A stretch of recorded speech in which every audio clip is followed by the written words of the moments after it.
नमस्कार दोस्तों, आज हम डायरेक्ट सेलिंग की खूबियाँ के इस एपिसोड में हमारे साथ आज एक नए मेहमान हैं जिनसे हम आपका परिचय कराएंगे। ये बैंकिंग सेक्टर में काम कर चुके हैं और कई वर्षों से लगातार डायरेक्ट सेलिंग इंडस्ट्रीज में काम कर रहे हैं।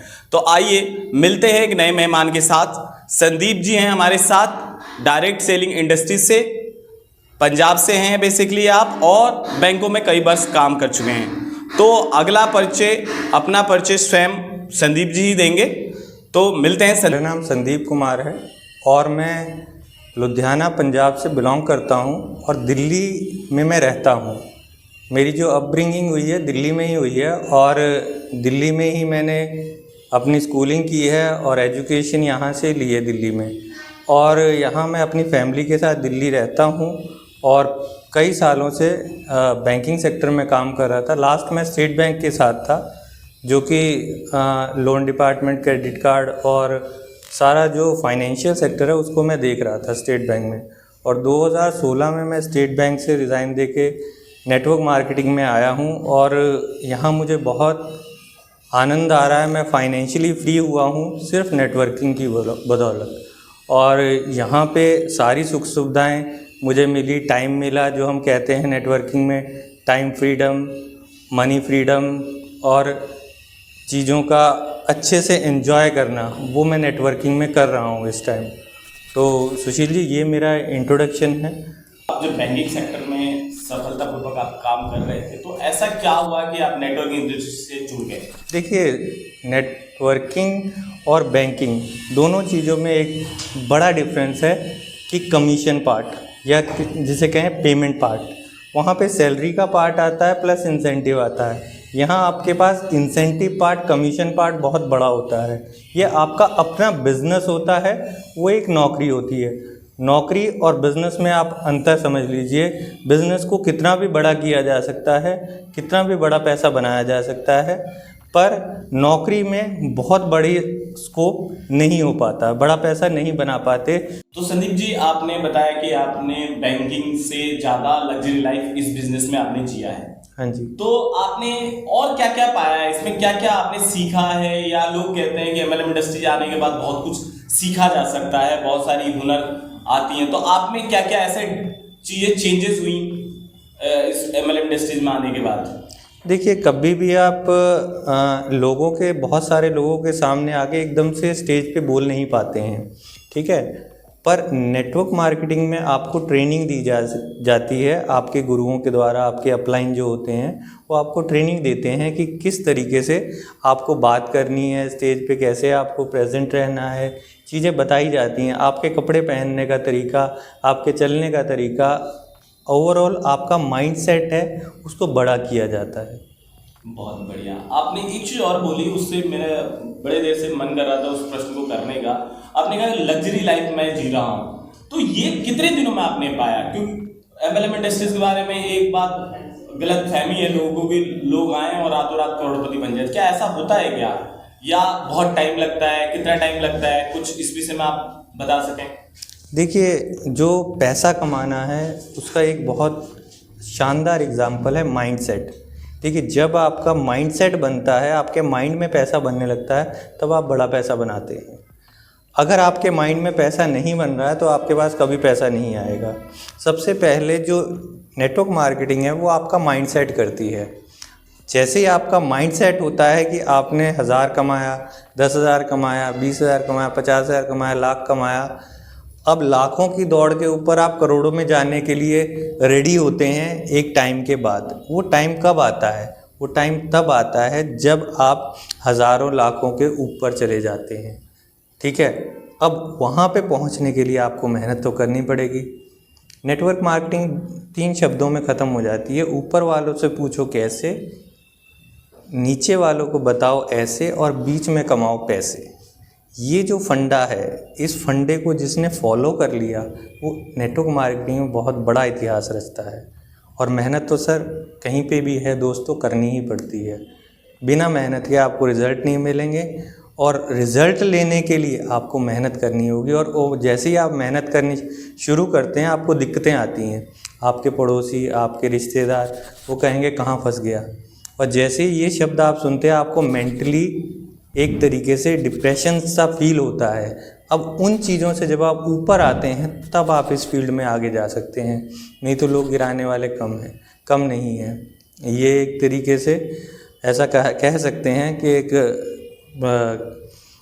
ट्रक में एक बिच्छू जा रहे थे, ठीक है। उनसे पूछा गया कि भाई इसमें से सबसे आपका लीडर कौन है। दूसरे ने कहा कि लीडर कौन है, चलो कोई बात नहीं, नेटवर्क मार्केटिंग के वहाँ पे लोग थे, तो उनसे पूछा गया कि कौन लीडर है। कहता एक बिच्छू को हाथ लगा के देख ले, पता चल जाए कौन सा लीडर है। तो दोस्तों इस तरीके से अगर आप इस फील्ड में आते हैं, बड़ा आदमी बनते हैं, तो आपकी हर तरीके से ओवरऑल ग्रोथ होती है। जैसे ये 5 उंगलियां हैं, इसका काम अलग है, इसका काम अलग है, इसका काम अलग है, इसका काम अलग है, और ये काम क्या करता है, पूरी मुट्ठी बनाता है, तो इससे पावर बनती है। तो आपको इसके अंदर आना है, पर पावरफुल होने के लिए आप अगर यहीं पे टूट गए तो फिर आगे नहीं बढ़ पाएंगे, क्योंकि सबसे पहले आपके घर वाले ही आपको रोकेंगे। और हमने अगर यहाँ कामयाबी पाई है तो अपने घर वालों से, अपने रिश्तेदारों से आगे उठ के कामयाबी पाई है, और जिसने भी पाई है तो सेम ऐसे ही पाई है। तो दोस्तों आप आना चाहें आएँ, पर थोड़ी मजबूती से आना पड़ेगा आपको। संदीप जी बहुत बढ़िया जवाब दिया आपने। इसी में एक प्रश्न और है, मैं खासकर वीडियो देखता रहता हूँ, उन वीडियोस में एक चीज मैंने देखी है कि वो वीडियो ज्यादा वायरल होती है जिनमें ये कहा जाता है कि एमएलएम एक स्कैम है, एमएलएम जो है गलत तरीके से पैसे कमाने का एक तरीका है। अगर एमएलएम इतना अच्छा होता तो अडानी अंबानी या बड़े जो उद्योगपति हैं वो एमएलएम को करते। आपको क्या लगता है कि ऐसा क्यों लोग बोलते हैं और इसके पीछे कारण क्या है? मैंने तो जब देखा है, बहुत सारे लोग, सफल लोग भी देखे हैं एमएलएम इंडस्ट्रीज में, तो ऐसा क्यों बोलते हैं फिर लोग? क्या इसके पीछे रीजन समझते हैं आप? मैं बताता हूँ आपको रियल रीज़न। देखिए ऐसी कोई चीज़ नहीं है जो एमएलएम ना हो। मल्टी लेवल मार्केटिंग, हर लेवल पे मार्केटिंग जो है हर कंपनी करती है। अमेज़ॉन भी करती है, और आप जिसका भी नाम लें, बड़ी बड़ी कंपनियां सब करती हैं। उनके भी एक लेवल होते हैं, उनके हिसाब से वो करते हैं। पर यहाँ पे क्या है, बड़े बड़े सेमिनार आम पब्लिक को लेके लिए जाते हैं, बड़े बड़े लोगों को ट्रेनिंग दी जाती है, माइंडसेट बिठाया जाता है, उस तरीके से लोग काम करते हैं। अब ये लोग भी नेटवर्क मार्केटिंग ही करते हैं। लेवल सिस्टम होता है, आपको पता है। एक लेवल सिस्टम के बारे में मैं बात करूं तो एक पियून होता है, उसके ऊपर क्लरिकल स्टाफ होता है, उसके नीचे अकाउंटेंट, और उसके ऊपर ब्रांच मैनेजर, और उसके ऊपर अलग हायरार्की होती है। जैसे बैंकिंग सेक्टर में होता है, ब्रांच मैनेजर के ऊपर रीजनल मैनेजर, रीजनल मैनेजर के ऊपर डीजीएम, सीजीएम, तो ऐसे ही जीएम, ये सारे ऊपर के लेवल होते हैं। तो हर जगह ये होते हैं। पर वहाँ पे क्या होता है, वहाँ सैलरी होती है। यहाँ पे दोस्तों कमीशन पार्ट होता है, और कमीशन पार्ट में थोड़ा रिस्क तो रहता है, पर वो ज़्यादा अगर आपके पास एक बार आता है तो आप प्रॉपर लग्जरी लाइफ जी सकते हैं। आप जो करना चाहें वो कर सकते हैं। तो करते सभी नेटवर्क ही बनाते हैं। अब धीरू भाई अंबानी ने कभी नहीं कहा कि मैं बिना नेटवर्क के पैसा कमा रहा हूँ, वो भी नेटवर्क से बना रहे। चाहे मोबाइल का नेटवर्क लगा लीजिए, चाहे गाड़ियाँ सेल करने का नेटवर्क बना लीजिए, आप कोई भी नेटवर्क बना रहे हैं तो कर तो नेटवर्क रहे हैं, पर वहाँ पे आपको सैलरी का पार्ट दिया जा रहा हुआ तो वो भी नेटवर्किंग ना। बट यहाँ पे दिया जा रहा है आपको कमीशन का पार्ट, जो डायरेक्ट 100% आपका होता है। ठीक है, जो आप काम करते हैं उसका पैसा आपको मिलता है। अगर आपका नेटवर्क ज़्यादा बनता है तो उस पर TDS टैक्स वगैरह आप भी पे करते हैं, आपके पास पैसा आता है, साफ़ सुथरा पैसा आता है। अच्छा सिस्टम पकड़िए, उसके पैरामीटर्स देखिए, कहीं आपसे एक का 10 तो नहीं किया जा रहा, एक का 4 तो नहीं किया जा रहा। अगर वो सिस्टम रिलायबल है ही नहीं, उसके बीच में प्रोडक्ट नहीं है, तो किस हिसाब से आप कह सकते हैं कि वो नेटवर्क मार्केटिंग है? ठीक है, तो आपको ये चीज़ें देखनी है कि किस हिसाब से ये काम कर रहा है। अच्छा प्रोडक्ट है, अच्छे लोग, उसकी अच्छी मैनेजमेंट है, ये सब चीज़ें देख के आपको सिस्टम में ज्वाइन होना चाहिए। तो यही मेरा आखिरी शब्द थे जो मैं बताना चाहता हूँ आप सभी दोस्तों को। थैंक यू दोस्तों। आपने जाना कि संदीप जी ने जो है MLM इंडस्ट्रीज के बारे में बखूबी बात की हमें इनके साथ, और इन्होंने बताया कि आपको ना मनी रोटेशन वाले जो भी प्लान हैं उनको ज्वाइन नहीं करना है, उन प्लानों को ज्वाइन करना है जिनमें रियल मायने में पैसा जनरेट होता हो और उनसे इनकम बनती हो। तो ऐसे प्लान ज्वाइन कीजिए। और आपने संदीप जी से सब कुछ समझ ही लिया है वैसे, लेकिन फिर भी आप लोग की एक क्वेश्चन हमेशा रहता है कि जो न्यू कमर आ रहे हैं वो इस इंडस्ट्रीज में आने के लिए उनकी क्या एक्सपेक्टेशन होनी चाहिए, वो इस इंडस्ट्रीज में क्यों आए। तो संदीप जी एक और लास्ट क्वेश्चन है मेरा कि जो न्यू कमर आना चाह रहे हैं, जो नए स्टूडेंट आना चाह रहे हैं, जो नए लोग आना चाह रहे हैं, वो किस एक्सपेक्टेशन के साथ आए, कितनी एक्सपेक्टेशन करें इस इंडस्ट्री से, और उनको क्या क्या सीखने को यहाँ मिलेगा। देखिए, जो नए लोग हैं, जो अपने बच्चों को एजुकेशन देना चाहते हैं, उनको पकाना चाहते हैं। देखिए, चीज़ पकने के बाद खाते हैं या रोटी कच्ची खाते हैं। होता क्या है, लोग आते ही ये सोचते हैं कि हम बड़ा पैसा कमा जाएं। दोस्तों, ये बड़ा पैसा कमाने का बिजनेस है, बट इसमें थोड़ा सा सीखना पड़ेगा।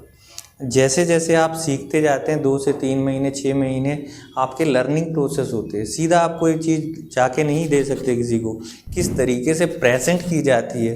बेसिकली प्रेजेंटेशन बहुत इम्पॉर्टेंट है। आपने 2 बातें अगर कहनी है, अच्छे से कह दें, पोलाइटली कह दें तो आदमी सुनेगा। वही बात आप मुझे ये चीज़ दे दे तो ये बात आपने कि मुझे ये चीज़ दीजिए, तो दोनों बातों में अंतर आ गया। दोस्तों, आपको बोलने का तरीका, आपके बैठने बात करने का तरीका, ये सब सिखाते हैं हम लोग। तो ये आप सीखिए, उसके बाद आप देखिए अपनी उड़ान सिस्टम आपको बहुत बड़ा पैसा देने वाला है। आपका वर्ल्ड वाइड नेटवर्क होगा, इंडिया में ही नहीं पूरे विदेशों में, ग्लोबली आप जाने जाएंगे। तो यही मेरा मैसेज है सभी दोस्तों के लिए। थैंक यू दोस्तों। बहुत बढ़िया संदीप जी। आज हमने संदीप जी से जाना कि MLM इंडस्ट्रीज क्यों करनी चाहिए, किस लिए करनी चाहिए, क्या क्या समस्याएं आती हैं, किस तरह से हम समस्याओं से निकल कर आगे जा सकते हैं, किस तरह एक लग्जरी लाइफ भी जी सकते हैं, और बैंकिंग सेक्टर में रहते हुए भी इन्होंने नेटवर्किंग इंडस्ट्रीज को ज्वाइन किया और एक अच्छे मुकाम को हासिल किया। ऐसी मेहमानों से हम आगे भी मिलते रहेंगे अगले एपिसोड में नए मेहमान के साथ MLM MT TV पर फिर मिलेंगे। तब तक के लिए धन्यवाद, शुक्रिया।